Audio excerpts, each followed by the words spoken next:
Now we are live. To those on Facebook, welcome also to Working Knowledge, Labor and Jewish Thought with Zvi Kalman. This is the third of four sessions. It's always a pleasure to have Zvi Kalman teach here. And if you are joining us in Zoom, sources will be shared in chat. If you're joining in Facebook Live, sources will be shared in chat. As always, do feel free to ask questions in your respective chat functions. They will be monitored and repeated. One slight bit of housekeeping. If you are joining on Zoom, please mute yourself unless you're actively speaking. We'd like to avoid any audio feedback. And with that, hi, welcome. Good evening. Zvi. Thanks, Kayla, and thank you all for joining again tonight. The topic for today's class is what work matters and what work matters more. So let me start with something very simple. I think all of us, in some sense, have an understanding, whether we voice it explicitly or not, that there's some kinds of work which matter more than others. Now, maybe we're not happy with the fact that we make this distinction, maybe we are, but I think many of us have this sense that there is this kind of hierarchy of labor, that some work matters more than other. If you have questions at the moment, then I would suggest putting them in the chat. We're not going to entertain voice questions for now. Thanks. The question is, what does that matter? What does it matter why we have hierarchies of labor? How does it matter that we rank some work as being more important than others? This actually has a huge impact on the way we see the world. It's not just about work, it's about the way we understand the people around us and their own value, for the very simple reason that the work that we do is very, very often associated with the value of the human beings that are doing it. That is to say, we judge people not simply by who they are, but the kinds of things they do. If a person does a job that we deem important, we judge that person to be important as well. It also has an impact on how we see work as being visible or invisible. There's some kinds of work which we kind of don't notice at all because we don't deem it to be very important. We don't take the time to highlight it. And then lastly, the way we rank work matters because it affects how we think about people who are idle and whether it's acceptable to be idle or not. So what I want to talk about in this class is the kinds of hierarchies of work that we have, the kinds of hierarchies of work that we see in Jewish sources, and some solutions that we see within the Jewish tradition for what to do when people's work is being undervalued because of a system that treats the things that they do for a living as being less important. I want to say at the outset that there's one thing I'm not going to be doing in this class. I'm not going to be talking about the ranking of Torah as a kind of an occupation versus other kinds of work. I think that's a kind of separate discussion. In this class, we really just want to talk about kind of non-Torah occupations and stay within that realm. Now, the way that we rank work changes a lot depending on the culture we're in. Sometimes we rank work depending on intelligence. Right? Jobs that require a PhD are ranked more highly than jobs that require just a high school education. Sometimes we do it like that. Sometimes we rank jobs based on creativity. Jobs, art, programming sometimes is ranked more highly than, say, a job where you just kind of like perform the same task over and over again for 8, 9, 10 hours a day. Sometimes we judge work as being more important because we think it's more valuable. We think that it contributes to society in a serious way. Sometimes, whether we admit it or not, we value work more highly because it's better paid. You say, oh, that person's making several $100,000 a year. The thing that they do must be important. This is based on that. And lastly, maybe one of the most enduring ways that we rank work is based on gender, where there is a consistent problem of the work that is being done by women, especially work that is being done inside the household in some kinds of societies, is judged as being inferior or as actually being not worth of consideration as work at all. So I want to kind of go through these different hierarchies, and you will see in the sources that we look through different ways that each of these kinds of hierarchies shows up. So let me first kind of present the major hierarchy of work that is quite old, that is probably familiar to you in some sense, even if you haven't seen this text before, and it's had a huge impact on the world. Aristotle, in his writing, when he writes about different kinds of work, basically says there's 4 kinds of labor, and he ranks them in order of importance. On the top, there's a thing called theoria. Theoria is contemplation, study, theorizing. That's what philosophers do. That's the best kind of work. It's also, as you can probably tell, the one that requires the least muscle work, It's kind of entirely in your head. A little bit below that is what he calls praxis. This is acting, doing, practicing. This is work that is producing virtues. This is often the job of leaders. So leaders aren't as great as philosophers, but they're still pretty high up there. A little bit below that is what he calls techne. That's basically all the craftspeople, right? They involve some amount of skill in their work, but it's not kind of virtuous, at least as he conceives of it. And then below that are the activities that Aristotle associates with slaves. That is preparing food and drink. It just relies on experience. It doesn't require any kind of higher knowledge whatsoever. This hierarchy of work is deeply embedded in our culture. It has impacted the way we see work even until today. It's the reason why we still value people who spend lots of time thinking. We often forget people who are in the food production, food preparation business. For a long time, it was a reason that even in the West, we devalued engineers, we devalued doctors because their work was kind of considered too practical. It was too much not in your head, too much involving the messiness of the real world to be taken seriously. And importantly, it's also the reason that there's some kinds of history which aren't told. History that involves discussions of technology are often untold because they're really the stories of people who work with their hands. So we kind of stick with the stories of philosophy. We care a little bit less about the stories of engineers. So this is a story that shows up in lots of different places. I want to show you one Hellenistic text which displays this idea, and then kind of get to Jewish texts. This is from Seneca. So Seneca is living a little bit after Aristotle. Seneca is living in the 1st century CE. Seneca writes in one of his letters, Posidonius asserts that the arts fall into 4 classes. First, the vulgar and degrading, then those concerned with entertainment, those concerned with education of the youth, and finally, the liberal arts. The vulgar, which depend on manual labor, are staffed by workmen and are concerned with satisfying everyday needs. They have not even a pretense of beauty or honor. The entertainment arts are those which are focused on pleasing the eye and ear. You might assign to this category the stage technicians who construct scaffolding that rises by itself, or floors that rise silently upwards, and other surprising novelties such as objects that seem whole but fall apart, that seem fragmentary but join together of their own accord, or that stand erect and then gradually collapse. Then third, he says, the arts concerned with the education of the youth, which have some similarity to the liberal arts, are those that the Greeks call the cycle of studies. But we, however, call them the liberal arts. Those arts are the liberal arts, and in fact, to speak more accurately, the free arts, whose concern is excellent of mind and character, right? So at the bottom, the worst kinds of arts, vulgar, degrading, manual labor, work that is kind of aesthetically ugly, like people look ugly, they're kind of like dirty when they're doing the work that actually matters to Seneca. A little bit above that is entertainment. It's manual work, but it's kind of beautiful, or it's in the service of beauty.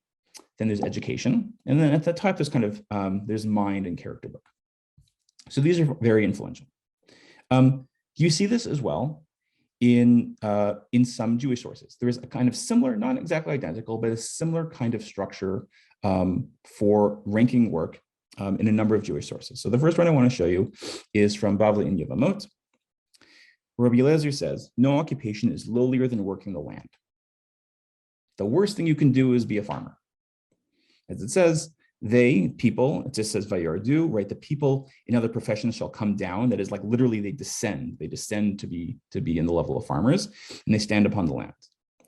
Rabbi Elazar saw that he saw land that had been plowed across its width, and he says, even if they plow your length, he's speaking to the land here, doing business is more valuable than working you. It's quite an insult, right? It's it's better to be doing business than to be spending any time preparing you land.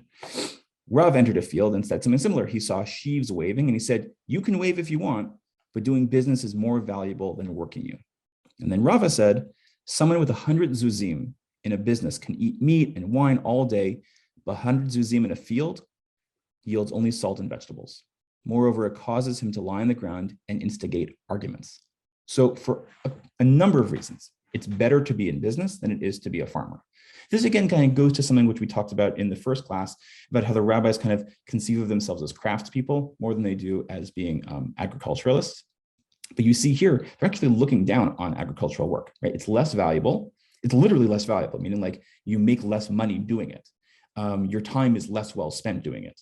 You live a worse life because you do it. You don't eat as well because of it. And that seems to matter to the rabbis. It matters to them that this kind of work is not as efficient in kind of producing the good things in life. And importantly, this kind of tells you something about how they're thinking about work itself. Right? If you say agriculture is worse, crafts work is better, it's because you're saying work's ultimately about creating value. It's a means to an end. And because work's a means to an end, we care about the best means, right? The things they're going to get to the end as fast as possible. And so because of that, doing business is the best thing you can do. Other things are worse than that.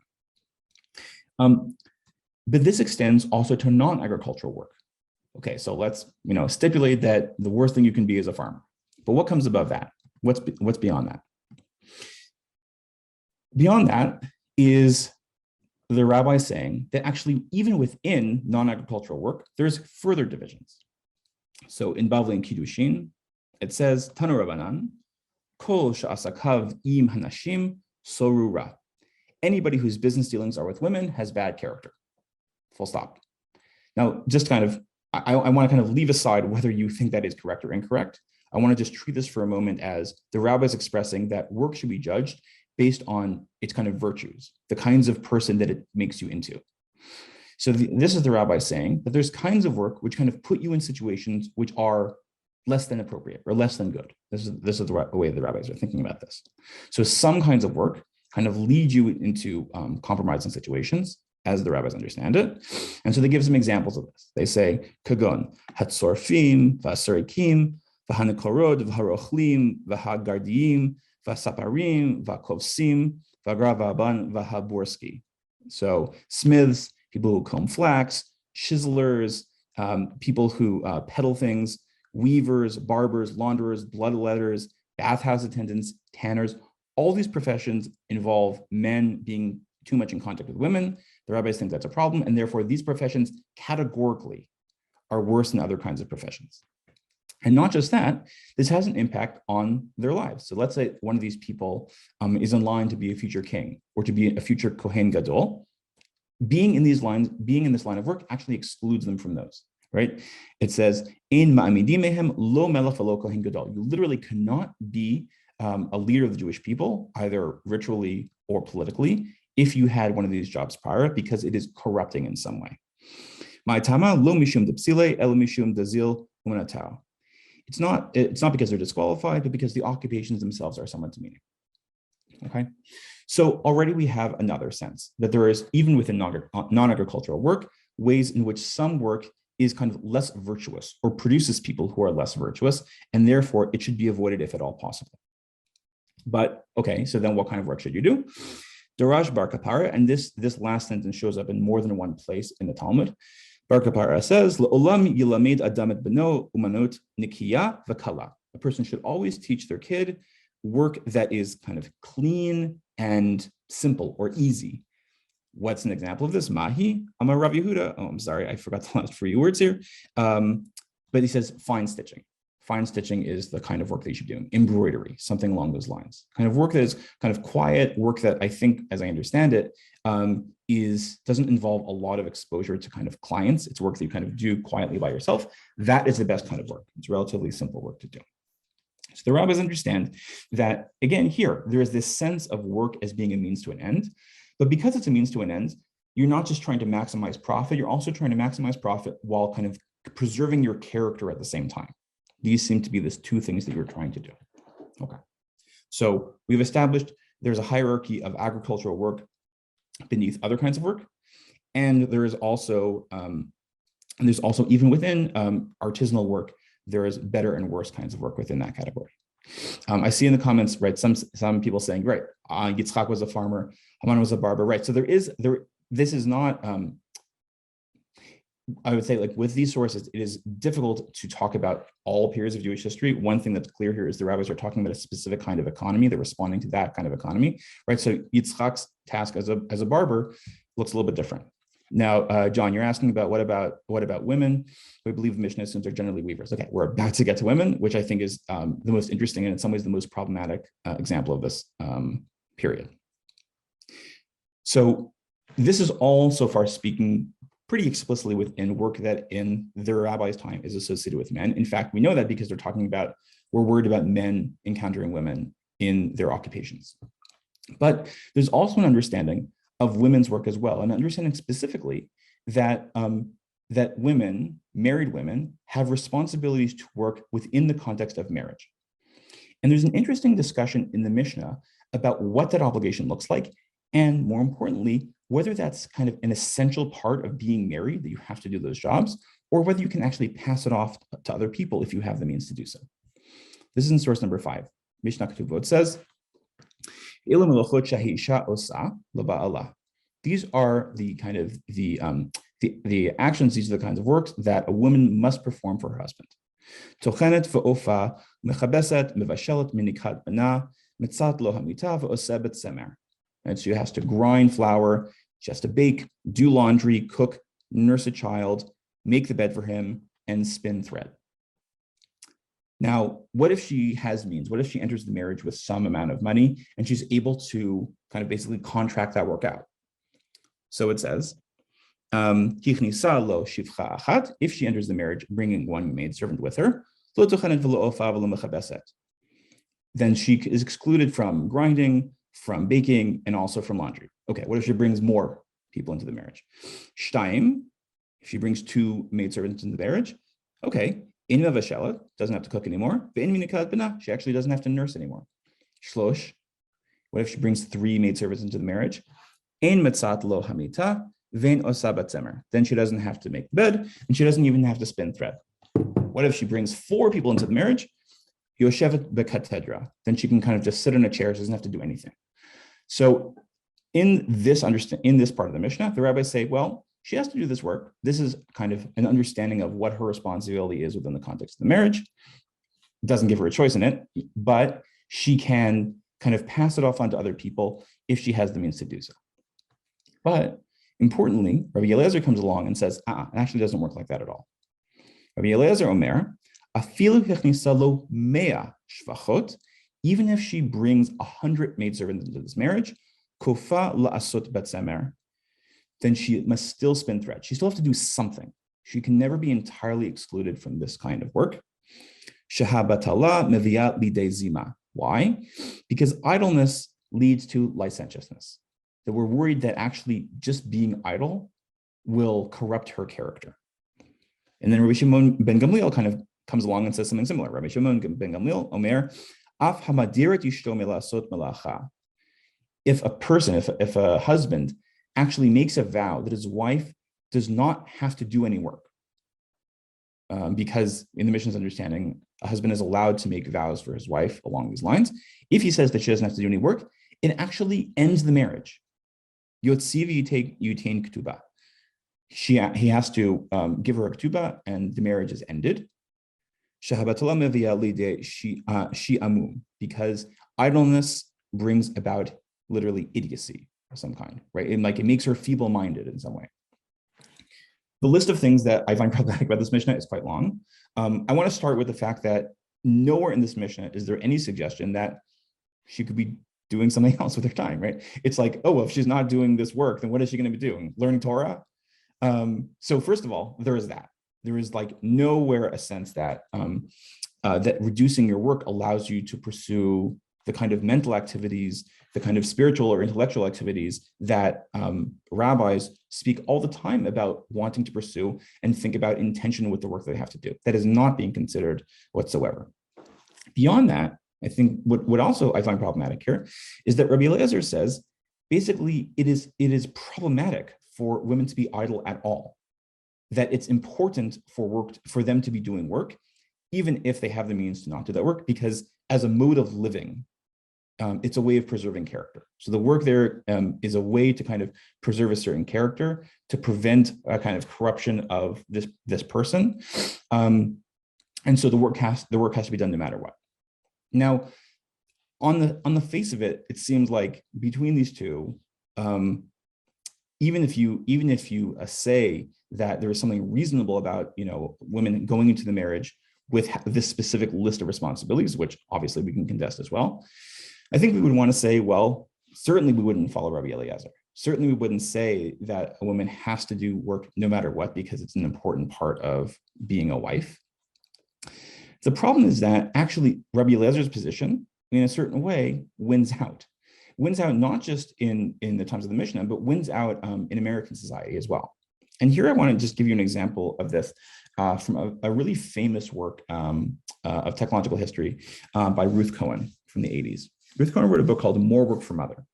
And here she's kind of reflecting on the fact that, it's not that women are bringing more maidservants into their marriages, into their families, because the number of people that Americans employ in their households actually goes down quite a bit. But in the 20th century, the number of kind of time-saving appliances that women have access to goes up considerably, right? You have dishwasher, you have microwaves, you have ovens, you have all this stuff which is supposed to save time. What Ruth Cohen points out is that that's true. All this stuff exists, it's all available, and yet, if you actually look at the amount of time that women have to do work, it's basically the same. Basically, women end up doing the same amount of work. What she says, source number 6, she says the egg beater, which was invented and marketed during the middle decades of the century, may have eased the burden of this work somewhat, of women's work. But unfortunately, the popularity of the beater was accompanied by the popularity of angel food cakes, in which eggs are the only leavening and yolks and whites are beaten separately, thus doubling the work. In short, whether it was bread or cakes that she was routinely preparing, the 19th century housewife whose household had converted from the product of a local grist mill to the product of a far-off flour factory would have found, for a variety of reasons, that she was spending considerably more time working with that flour than her grandmother had, and her husband's considerably less than his grandfather. The advent of industrialized flour brought with it a profound shift in the responsibilities and time allocations of the two sexes vis-a-vis their work in their own homes. Men's share in domestic activity began to disappear, but women's share increased. Thus, housework was becoming truly women's work and not an obligation shared by both sexes. So what I want you to see here is there's a choice being made here. It was not necessary that the amount of work that women were doing in the household had to stay the same. It is instead a reflection of a society that thinks that this is appropriate, that it is actually good for women to continue doing the same amount of work, that it is not good for the amount of work to be reduced. And I think this is the kind of one of the implications of ranking work that has the most important effect on society. Because sometimes if we think that it's important for a person to do work, then even as society progresses, we will make sure that that work, that person still has work to do no matter what. Maybe the work changes, but the idea that that work will be reduced, that you should be spending your time on something else instead, never enters the picture. John, you're asking, is the assumption that idleness is bad for men too, but men always manage to be busy? I think it's that there is for men an alternative, right? It's not just either you're working or you're idle, but that there's other kinds of honest and important pursuits beyond simply kind of what for the rabbis would be meaningless work that is just a means to an end. That option is not being presented in the Mishnah as being an option for women.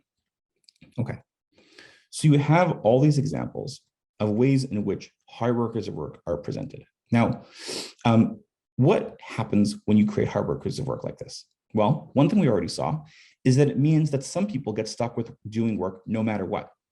They get stuck with doing work because it's deemed important for them to do work, even if the work changes. But a second piece of it is that the work itself ends up getting taken less seriously.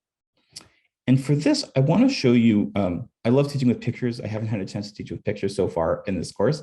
I want to show you a series of pictures, which I think helps illustrate this really nicely. When you look at the history of technology, one of the ways that we have a sense of what machines looked like in the past is looking at Bibles. And one of the ways that we know what ancient boats look like is by looking at pictures of Noah's Ark. Because all kinds of Bibles, Jewish Bibles, Christian Bibles, also a lot of Haggadot will illustrate in some place the Teva. And so we get a sense like, oh, this is what they thought boats looked like back then. Because of this, because we have so many of these pictures, we get a sense not just of what boats looked like at one point in time, but we get a sense of a kind of development of the building process. And we get a sense of how boat building becomes more and more and more complicated over time. And one of the interesting things we see is that there is a kind of shift in the way that boats are built that ends up having an impact also on the way that the people building those boats are depicted. Let me show you what I mean. So let me start with the first picture. In the 13th century, this is a Bible. This is a Christian book. You have Jesus on the right, Noah's on the left. He's building the ark all by himself. You actually don't see the ark in this picture at all. But what's important, what I want you to take away from this, is that it's just Noach doing it. No one else is helping him. A little bit later, in the Saint Omer Psalter, in the 14th century, you have Noach. Now he has a few people helping him. It's a little bit hard to see. Noach's the guy on the ark. He's the guy in blue. There's a few people around him. And what I want you to notice is he is around the same size as all those other people, and he is one among many workers. You might say that he's the foreman. That is to say, he is the lead worker, but he is still a worker. He has the same kind of job as the other workers do, even if part of his job is also to direct other people to do their work. Now, part of the reason that boats are built in this way at this time is that building a boat in the 14th century is not very complicated. The way you do it, basically, is you build the outside shell of the boat. You figure out what you want the exterior to look like. And then based on the exterior, you kind of insert decks, and you insert planks, and you insert a mast and all that, but it goes from the outside in. Now, this is nice in some ways, but it doesn't allow for as much control over the interior structure of the boat. And so if you're kind of trying to streamline it, it's not as useful. A better way of building boats is to build them from the inside out. You start with the internal structure, what you want the boat to look like on the inside, and then you kind of build the outside around that interior structure. We have, even in the 14th century, here's a Jewish example in the Sarajevo Haggadah, another example where you have already a little bit of a shift in the way that Noach is depicted, right? So Noach here, you can probably tell, is on the right. He's the guy in red. He's pointing. Notice that in this picture, he's not actually doing the work himself. It's other people who is doing the work for him. Noach is kind of directing the show, but they're still around the same size. But after this, there's kind of more of a major shift. And here you start really seeing something changing.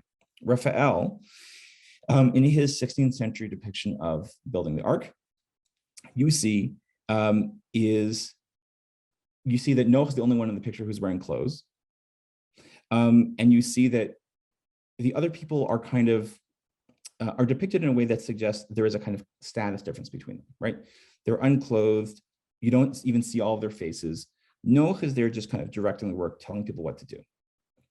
The kind of end of the sequence is in the 17th century. Melchior Kusels, let me actually make this a little bigger so you can see it. You have a depiction here of Noach, where Noach's on the bottom right. He's kind of like, convening with God in some way. On the left, you see all these tiny little people working around this very complicated structure of a boat. You can barely see their faces. And on the ground beneath them, you see this kind of diagram of a boat. So in the space of a few centuries, you go from a task where everyone's basically doing the same kind of work and they're all basically on the same level, to a task that is both more complicated and one where the labor is vastly bifurcated, where one person or a few people who are kind of, we can call designers or engineers, who kind of have the creative work or the kind of architectural work are treated with more respect. And then everyone else, all the people who are executing their plan, are treated as more lowly. In at least one of these depictions, not even given the courtesy of clothes. So one thing that happens when you take work less seriously is you end up demeaning the people who conduct that work.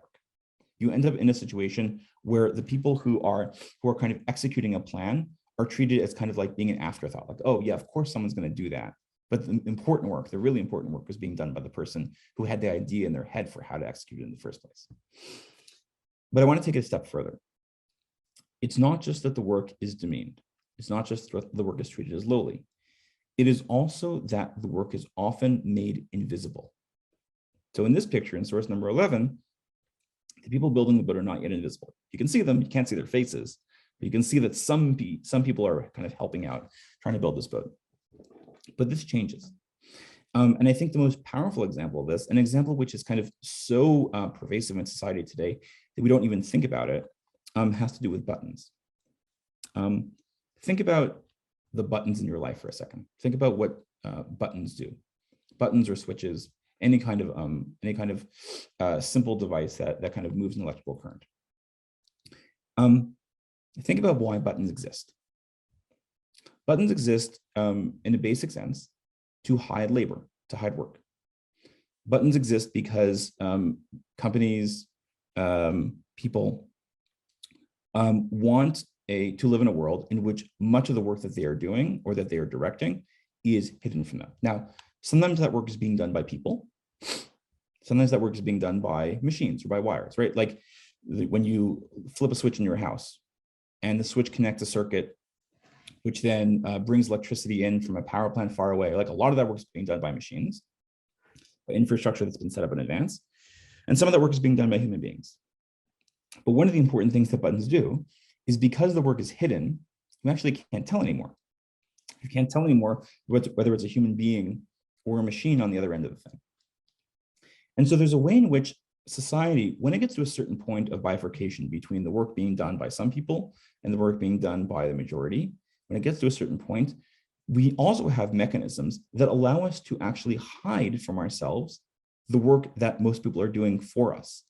And when we hide that work, we also further degrade it. And we literally don't recognize that that is work at all, that is work being done by humans at all. I want to just give you like a small example of this. Many of you probably use Facebook or other kind of social media. When you scroll through Facebook, the people who put together that site, the engineers, are being compensated extremely well, right? If you're at Facebook, your starting salary might be somewhere around like $250,000 a year, very high. But Facebook isn't just being run by engineers. Whenever you look at a Facebook feed, you are seeing a feed that has been scrubbed of violent imagery, of sexual imagery, of pornographic imagery, of all kinds of content that you would find shocking or harmful or scary.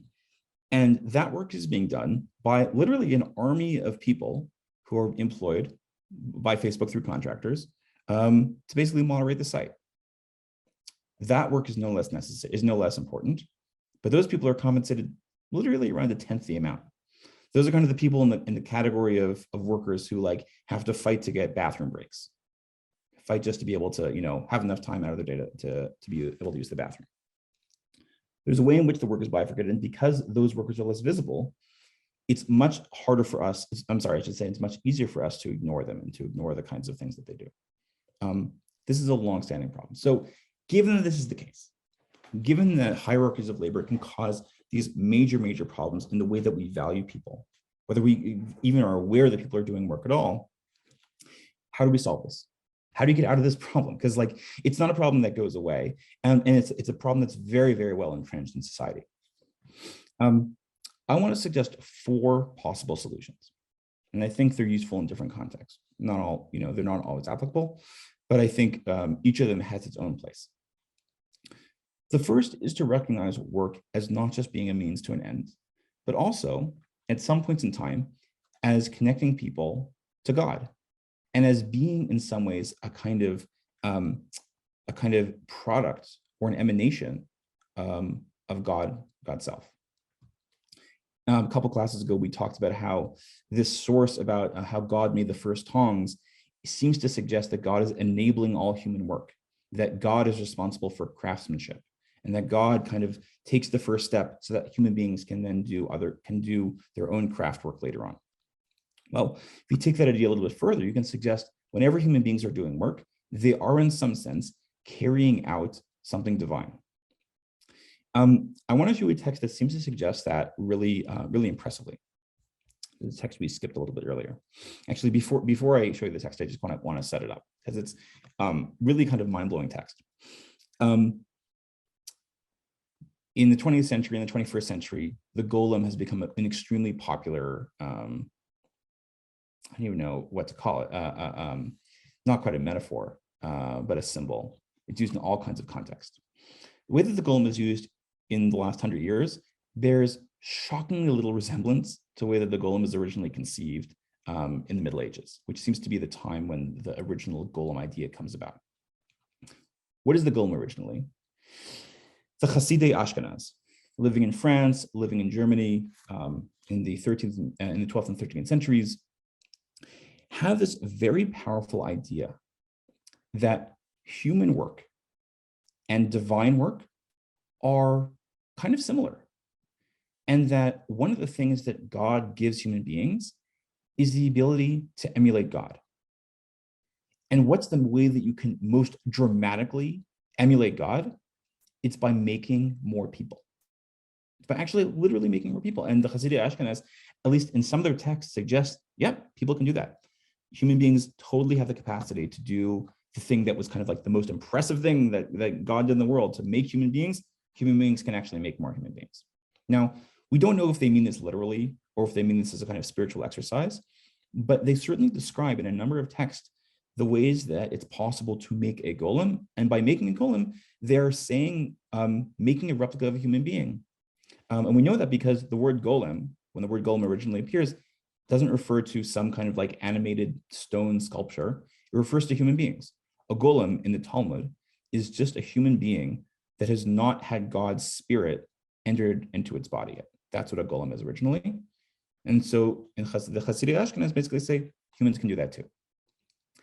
They recognize, though, that this power they have is so incredible that actually is dangerous. And here I want to show you this text, which suggests just how dangerous it is. One of the most important things to note about early golems is that they always get destroyed as soon as they're made. And in this particular story, the golem basically destroys itself. It's made, and as soon as it comes into existence, it's made by a father and son. As soon as it comes into existence, it begs the father and son, please destroy me. I do not want to exist. Why don't I want to exist? Because my existence in the world will make people lose respect for God. So this is from a manuscript. I have this, I didn't just kind of, find this myself. This is Gershom Sholem writes about this text. This is my translation, but it's Sholem came up with it. We found it. This is from early 13th century. So this is the golem speaking. The golem is made, and this is what the golem says. The golem says, let me tell you why I want to be destroyed. Imagine a builder. Great. The golem is introducing a mashal. A builder built many houses, courts, and cities, but nobody could compete with his craft in either knowledge or skill until two men convinced him. Two men say, please teach us how to do what you do. So the builder taught them the secret of his craft until they knew how to do everything correctly. Once they had mastered the craft and understood its secret and its character, they began to critique him and then broke from his company and became builders like him, except that what he did for a dinar, they would do for half that amount. It's like kind of a classic business story, right? He trains them, they split from him, and then they undercut his entire business. When people noticed this, everyone stopped honoring the artisan and came to them instead, honoring them and contracting with them for any construction they required. Similarly, God made you in God's image and appearance and form.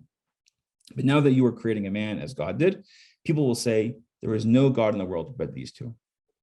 So you have to destroy me, and they do destroy this golem. You have to destroy me because actually the thing that you did is literally what God did. It's the same thing that God did. And so if you do it instead, people will lose respect for God. Now, whether the people in Ashkenaz in the 13th century are actually able to make golems or not, I'm going to leave to the side. What's important here is this sense that human power is incredible. The humans have the ability to do godlike things. And I think one way of starting to level a playing field between different kinds of work is to recognize that all human labor, not just creating golems, but all human labor is in some sense powerful at this level. There is something godly about it. And because it's godly, it deserves respect. It's not the kind of thing that an animal could do. It is in some sense a kind of piece of the divine. And because it's a piece of the divine, it needs to be respected. Okay, that's a piece of it. The second shift kind of takes place. I don't know that we can get benefit for this, but it takes place because in the last couple hundred years, there has been a little bit of a shift in the way that we value practical versus theoretical work. Aristotle and Seneca, the text that I showed you at the very beginning, which kind of rate philosophy at the top and then kind of going down less, more and more practical, goes lower and lower and lower. That way of thinking about work is really dominant until around the 15th, the 16th century. And from that point, there is a shift. There's an interest in mechanics. There's an interest in engineering as not just, something that workers do, we don't really care about, but it's something that's worthy of serious study. And because it's worthy of serious study, the way that people start to value it changes as well. We start to see this in the early modern period in some Jewish sources too. We'd start to see engineering work as having real value as well. One of the first sources where this is really well explained is in a really, really fascinating person who's worthy of study in and of itself, if you haven't heard of him, named Yashar of Candia. Also Yosef Shlomo Del Medico, that's his actual name. Who dies in 1655. He is a student of Galileo. He's like a direct pupil of Galileo. He studies with him in Padua. It's possible he invented the thermometer. We don't really know. It's possible. He talks about thermometers a lot, and it's around the time when thermometers are invented. Yosef Shlomo Del Medico says, I esteem those who invent something beneficial for society at large, the alchemists who transmit metals and demonstrate publicly the truth of their art, the mineralogists, agronomists, engineers of water supply. Their work is useful to many in times of peace and war, and it's they who are the perfect scholars, not the philosophers who only write words. This also applies to mathematics, the functional aspects of which deserve much greater praise than the purely theoretical. So sometimes there's a shift in the way that work is ranked just because the way society itself values work changes. And so we kind of come along for the ride. This is not that different from what I described in the previous class about the way that sometimes the way that we see Shabbat changes, not because of anything happened to our conception of Shabbat, but because Shabbat as a kind of reflection of work, as a kind of opposite of work, changes because the nature of work changes. There's something similar happening there. Ozzy, your question, is that work considered lowly by the Talmud considered to be divine as well? I think it's a good question. I don't have a great answer for you. I don't know that this concept of work is as fully developed in the Talmud, but I think it's a good question. And I'm sure someone else has a better answer. Let me see if I can come up with an answer for you for next class. A third way of kind of equalizing work is to see all work as part of the important task of building the state of Israel. And this is, I should say, this is not just true for Israel. I think for one of the ways that work gets equalized in many societies is as part of nationalist projects. Here I wanted to show you a short text by Rav Zvi Tao. This is from a book of his called Nosei Alimutav. Rav Zvi Tao is a student of Tzvi Yehuda Kook. And so he writes, the destined purpose of the Jewish people as an agricultural nation is puzzling, since ordinarily agricultural peoples are primitive and underdeveloped, while nations which engage in industry and trade are the ones who have developed and progressive agriculture. But in the life of the Israelite nation, the opposite process is taking place. Its talents and the qualities of its soul find the realization and come to completion specifically in the way of life, which is tilling the soil as its central founding element. So one of the Zionist project actually does something to the way that we normally conceive of work. Now, noticeably, Rav Tao doesn't actually dispute the hierarchy. He says, like, yeah, I agree with the Talmud. Agricultural work is supposed to be the worst. That's still true. But in this particular moment, as part of the project of building up the state of Israel, we're going to kind of suspend that and actually say that thing, agricultural work, is now elevated. So, we can kind of, there's like, there's like positive elements of this, there's negative elements of this. It's positive in that it is promoting work that has traditionally been demeaned. On the other hand, it doesn't actually do anything to destroy the hierarchy itself. It still preserves the hierarchy. It just says it's suspended for this moment. So far we've thought about, 3 different ways of getting rid of these hierarchies of work, right? One way is to suggest that they're all connected to God in some way. Another way is to suggest that you revalue work itself because society itself, outside society is revaluing work. And the third is as part of a nationalist project. Right, Ozzy, I think what you were saying about what it means for non-Jews to work in Israel is another kind of derivative of what he's saying here, right? It's not anybody doing agricultural work that matters. It's specifically Jewish people doing work that matters in this particular moment. The last way that I want to show you, and the way that I think is most powerful in kind of demolishing hierarchies of work, has to do with a reconceptualization of the best kind of work itself. And here I want to kind of tell you about a little bit of a, let's say, revolution that took place in the last decade or so in the field of the history of technology. Now, if you've ever seen any kind of history of technology, scholarly pop history, it's usually written like this. how the bicycle changed the world, how Coca-Cola changed the world, how the refrigerator changed the world. Meaning it's always, here's new technology, it comes in, boom, something amazing happens. And the reason that these stories are written like this is because that's how the history has been done traditionally. That's how scholars of technology have often done their work. They take a new technology, they look at the first few years of its development and say, oh, it caused this revolution in some way. There's a new kind of current in the history of technology which says this is actually exactly the wrong way to go about looking at technology. Because in fact, most technologies don't work like that. It's not like a new thing comes along, let's look at the consequences. Most technologies have extremely long lives. They're not new. They get used and adapted and changed in various ways. And more importantly, a lot of the really important work that is done in technology has nothing to do with innovation at all. Instead, it has to do with maintenance. And that word maintenance is really the key word here. The idea that the focus of our studies should not be chasing the thing that is newest, chasing the thing that's going to change the world, like looking at like the big new innovation that's going to like revolutionize the internet, revolutionize, our computers, our society. Forget about that. Don't look for the new, look for maintenance. Look for the people who actually take the time to make sure that like bridges aren't falling down, to make sure that our highways are in good shape, to make sure that our cars aren't falling apart, right? That is actually the key work of life. And importantly, I think that work elevates a lot of the work that Ruth Cohen in writing about kind of domestic labor, that work gets hidden, right? That's a lot of maintenance work as well, right? Like there's nothing innovative about raising a child, at least, there's some innovation in children, but it's a lot of repetitive work. It's a lot of like putting food on the table over and over and over again, doing lots of dishes, doing lots of laundry, things like that. This is saying, yeah, that's most work. Most work looks like that. Most work is not, eureka, I came up with something new. And so there is now a kind of shift towards saying maintenance needs to be the key thing.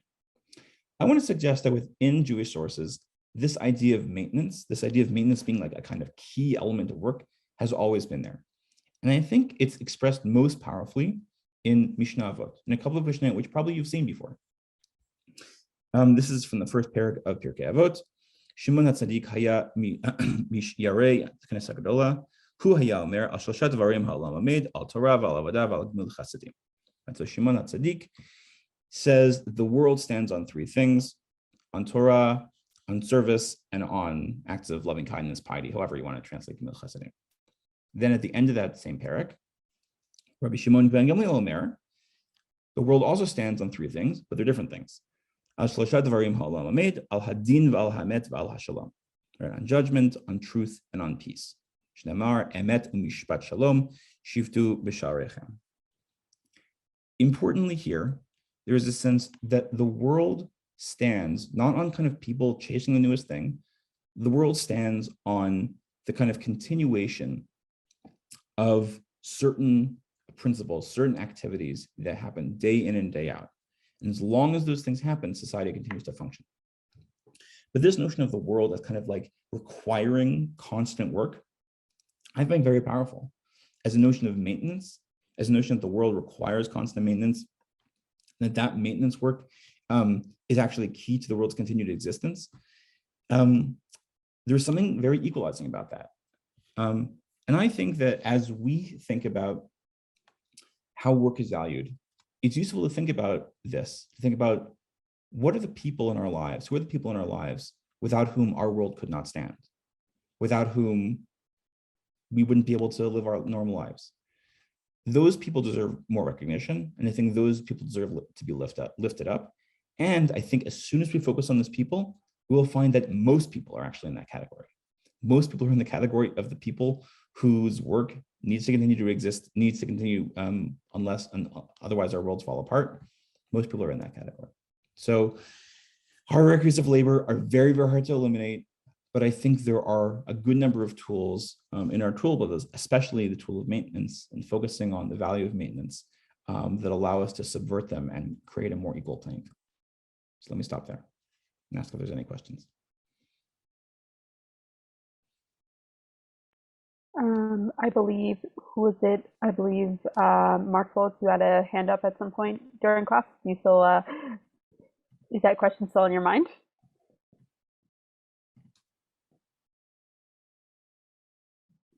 Hmm. Ozzy?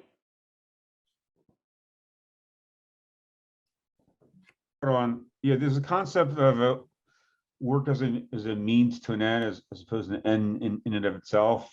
Can you comment on that, maybe? I mean, I'm, can you hear me? Yeah, I can hear you. Okay. So if work's to have meaning, does that mean that work is a means to an end, or is it an end in and of itself? I mean, I'm not sure what I'm asking, but maybe you can understand what I'm asking. Yeah, I think so. Certainly, we looked at some examples of texts which seem to assume that work is a means to an end. They basically think about it in that paradigm. It's not the only paradigm in which to view work. It's possible to view it in other ways as well, right? It's possible to view work as part of citizenship, right? Like I think there is a certain strain of Zionist thought which sees work as an integral element of citizenship, and that tends to level the playing field between kinds of work. There's also a notion of work as basically inherently bad, as work as a kind of curse. We didn't look at this text, but you have a little bit of this sense already in Bereshit, right? That one of the things that Adam is cursed with, right? Adam is cursed as soon as he leaves Gan Eden, is like he has to work, right? Like that is not ideal, but he made a mistake, and so now he has to do that. So there's certainly that sense of work as a curse. And if you understand work as being a curse, then in some sense you could say, well, all work is bad. If all work is bad, then in some sense it also levels the playing field. But if you see work as being a means to an end, or if you see work as being a commodity, or if you see work as a kind of personal fulfillment, if you see work as, which I think is an opinion that's more popular today, that work is a way of living your best life, then that also, it tends to create hierarchies of work, right? Because if work is living your best life, then if the work you have is not spiritually fulfilling, then it's less good, right? You want work that makes you feel as good in your life as possible, right? So that also creates hierarchies of work. Are you going to get into like the capitalist versus the socialist points of view about work, or? Yeah, I mean, I think you've probably sensed some overtones of that, and that's certainly in the sequence around the arc. Thank you. Jason, feel free to unmute yourself. I wanted to like circle back to that, like the notion of like you were talking about how women need to work, and one of those texts. I was just wondering if there were any texts saying that like men being idle or men not working is problematic as well, or it's exclusively, I know in that text it's exclusively talking about women. I was listening to a lecture, and this guy was talking about how like some Germans got unemployed 5 years before their pension started paying out. And when people get unemployed, they tend to engage in antisocial behavior like excessive drinking, not volunteering in your community, what have you. And when their pension kicked in, they started stopping that antisocial behavior of like, they drank less, they volunteered in their community more, like all those things. So like, I think you were talking about how work brings fulfillment.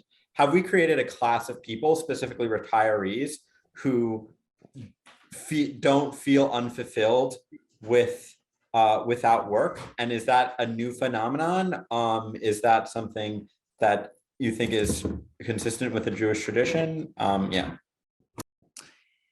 Yeah, there's a lot of questions there. I don't think I have answers to all of them. I think one of the things you're pointing to is actually similar to something we talked about last class, which is that one thing you see in the last couple of hundred years is that not working, idleness, is a more complex category than it used to be, right? There can be differences between rest and recreation and leisure, and also all kinds of kind of destructive behavior. I think that the options you have there change quite a bit.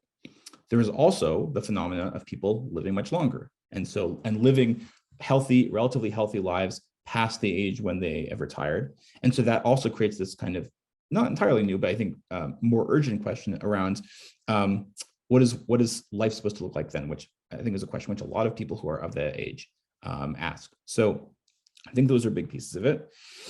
In terms of like whether it is good for men also to be idle, I think there is certainly that option. I think I said this earlier. There is that option of learning Torah that is raised as an alternative, perhaps even an ideal beyond working. So that is presented as an option. But I'd say, like, more generally, there are huge debates in both Jewish sources and in Christian sources about whether fundamentally work is good, whether it is good to work or whether it is not, whether in fact life should be spent doing something else, perhaps praying, perhaps learning. I think it's a major question. That question has huge implications even today, right? Like, for example, 100 years ago, John Maynard Keynes made a prediction that people would begin working less and less and less as productivity increased. He would say, he said that, the work week would end up being, I think, 10 or 15 hours for most people. Obviously, that hasn't happened. Our work week are still pretty long.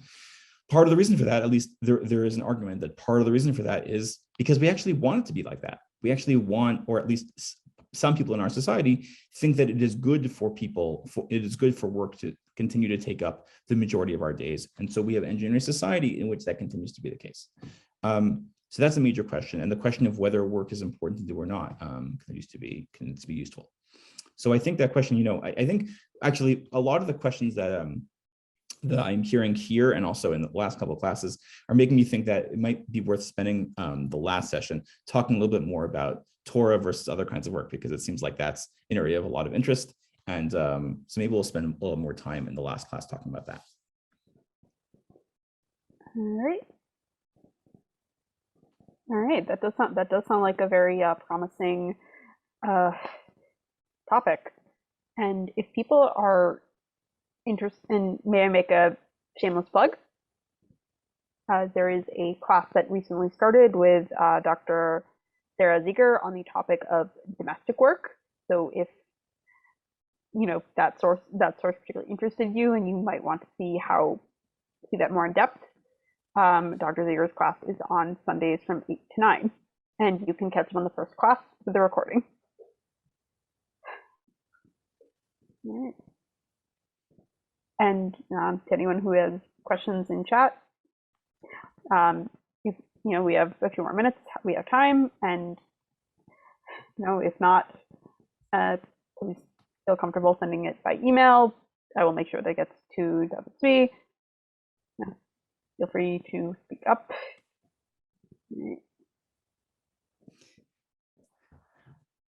Thank you, everyone. This is lovely. I really appreciate all the comments and all of your questions. And I'm excited to learn with you again next week. All right. It's always a pleasure to learn with everyone in this class. You can find the recording for this on grisha.org/live shortly after, or on our audio library. And our next class will be on Tuesday at 8 p.m. on the Siddur with Rabbi David Silber. And to all, have a good rest of the day or night.